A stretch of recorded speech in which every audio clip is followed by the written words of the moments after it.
But we're going to start off by talking about Victor Osimhen.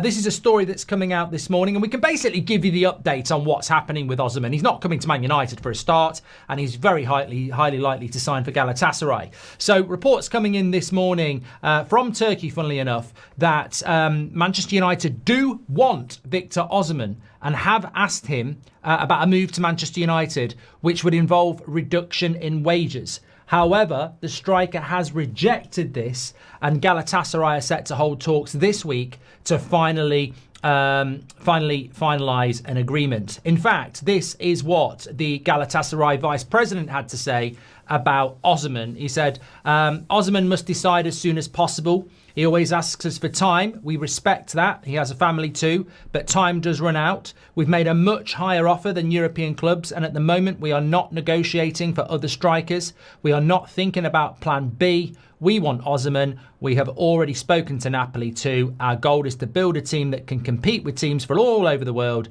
not just in Turkey. We must be patient, but we are working day and night. What a brilliant feeling it must be to have a president who comes out and says, we're not thinking about plan B. We're working night and day for this player that we want to build a team around. And also, not only that, they've put into place sponsorships and branding to pay for Osman. They're that desperate to get him in. Galatasaray, hardly a European giant, not playing in one of the top 5 leagues in the world, bending over backwards to bring in Victor Osimhen. And what are Man United doing? Bending over, literally. We are not doing anything. And I think that, look, Delap, plan A, Gyökeres, plan B. Even if Osman was plan C, it's a no. Where are we heading now? Where are we heading now? Fabrizio Romano saying this morning that Calvert-Lewin has been offered to Manchester United. So look, I don't really know what's going to happen with the striker situation. What I do know is that when Galatasaray, and look, respect to Galatasaray in Turkish football. John Duran's going to Turkish football as well. I think it's quite an interesting league with Mourinho there and the dynamic between Fenerbahce and Galatasaray. And obviously Ollie's there with Besiktas. You know, they're ambitious, but.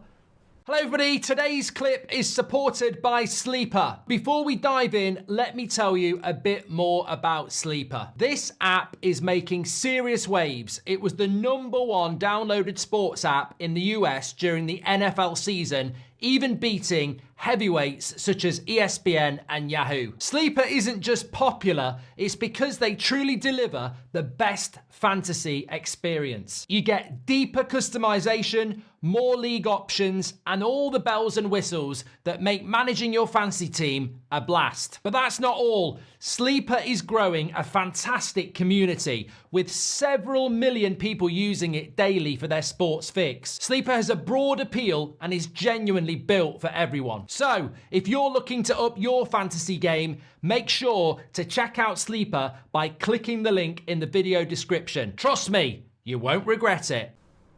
Fundamentally, Man United are one of the biggest clubs in the world, behaving like Leyton Orient, with all respect. We're missing out on top players. And the justification is we're in debt. Who put us in bloody debt? The people who are saying we're in debt. You know, it's just not acceptable. And when you're talking about Victor Osimhen to Manchester United, I spoke about this about 3 weeks ago. We were talking about the striker situation and what was actually happening. And obviously we'd missed out on Delap. We were still hoping Gyökeres wouldn't go to Arsenal and maybe we could have a chat with him.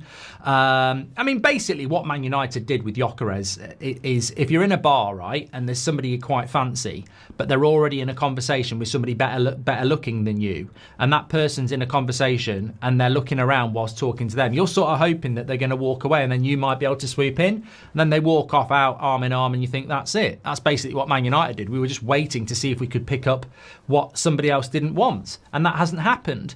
But in relation to Osimhen, the situation has always been we're interested, but for Osimhen to come to Manchester United, he had to do 2 things. Basically say he wants United and nobody else, and put forward reasonable wages. That was United's pitch. You've got to say you want us and only us, and you've got to take a reduction in wages. Well, hello. What sort of logic is that? You're trying to buy one of the best strikers in the world, and you're saying to him, you've got to take a reduction in wages. If you're Victor Osimhen and you're looking at it and you're going, I like Man United, but have you looked at yourself? It ain't pretty. So you're asking me to risk my prime years of my career to come to you and take a pay cut. Listen to yourselves. You should be saying to me, come here, please. We will pay you a good wage because we're in a bad situation and it'll be worth your while and we'll build together. You can't be saying to me, lose your prime years on a project that will probably fail and don't get paid very good money for it either. Idiots. Absolute idiots. I think we're walking round Europe. I think we're walking round Europe. We may as well, it's a shame Gary Neville's on holiday because really, Sir Jim should have got Gary to walk around Europe with the negotiators. Just press the button on his back. We're Manchester United. I think that's the only explanation for what our transfer policy is.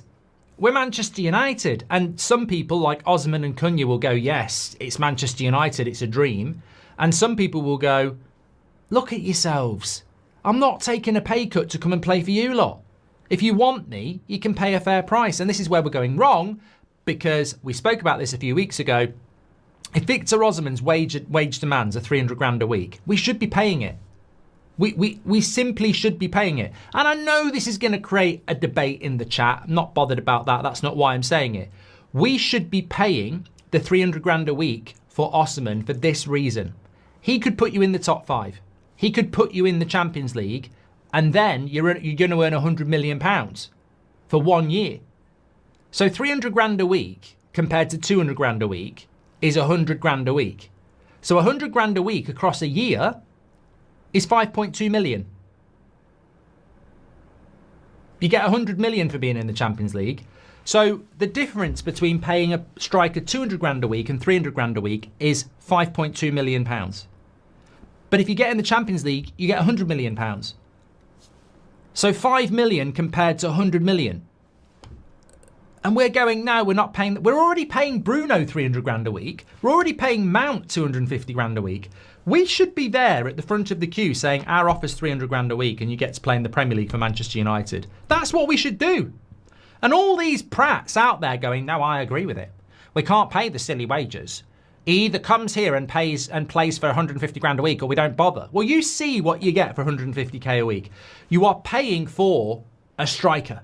You are paying for somebody to put the ball in the back of the net, and he's one of the best in Europe, and he's experienced. 300 grand a week is what we should be dropping on the table. But yet again, we wake up to shit news that Man United would like Osimhen, but it's not their fault he won't take a pay cut. Why should he take a pay cut? Why should he take a pay cut? We should be pitching to him. Why should Brentford drop their price from 60 million for Mbeumo when his price is 60 million? We're walking around with our head in the clouds with ideas of grandeur that make no sense. You can't go to good strikers and say take a pay cut to come to Manchester United. You can't go to football clubs and say give us a reduction, we're Manchester United. We're on our arse.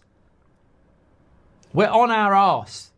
And we need to pay our way out of it. We're not going to get reductions. It's just so stupid. So if plan A was Delap, and plan B was Gyökeres, and plan C was Osimhen, we officially are plan D desperation now.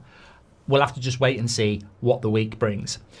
Goldbridge, that's the end of the clip. I'm sure you enjoyed it. In fact, I bet that's the best clip you've ever watched. So there's no reason not to subscribe to the channel, click the bell icon so you never miss a clip again. In fact, smash a like on the video because we all know only legends like videos and you are all legends. So please smash a like on the video and we will see you again on the next one. Thank you very much for watching as always.